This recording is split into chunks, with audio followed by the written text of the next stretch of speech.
De l'eau de Francis Ponge. Plus bas que moi, toujours plus bas que moi se trouve l'eau. C'est toujours les yeux baissés que je la regarde, comme le sol, comme une partie du sol, comme une modification du sol.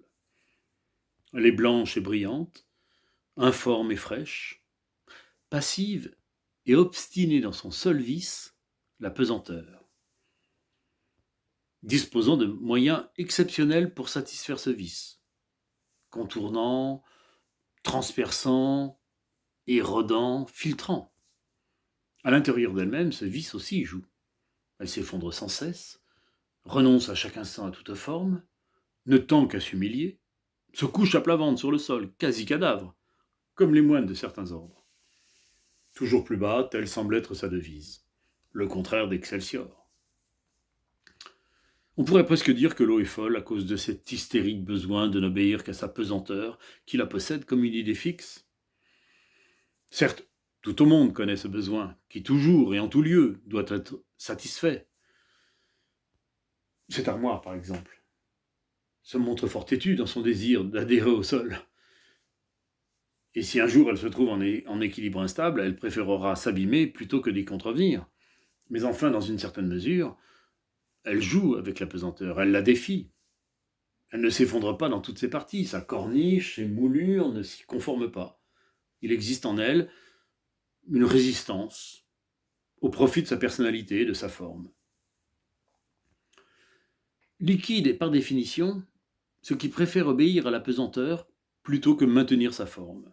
Ce qui refuse toute forme pour obéir à sa pesanteur, et qui perd toute tenue à cause de cette idée fixe, de ce scrupule maladif, de ce vice qui le rend rapide, précipité ou stagnant, amorphe ou féroce. Amorphe et féroce. Féroce térébrant, par exemple.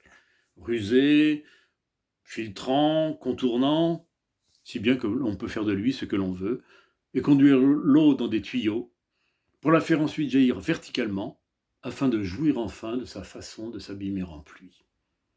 Une véritable esclave.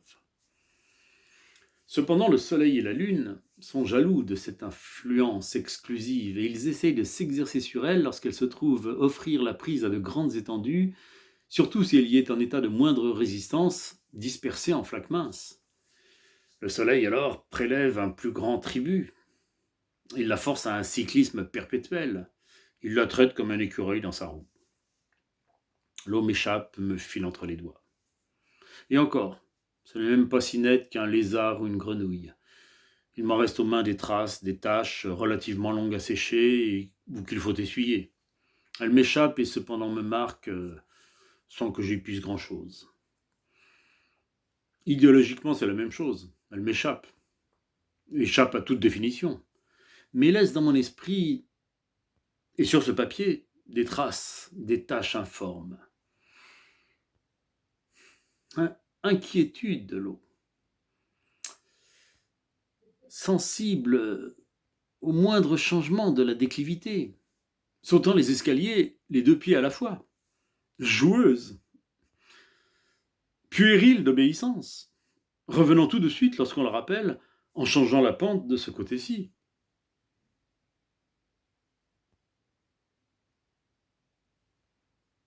Francis Ponge.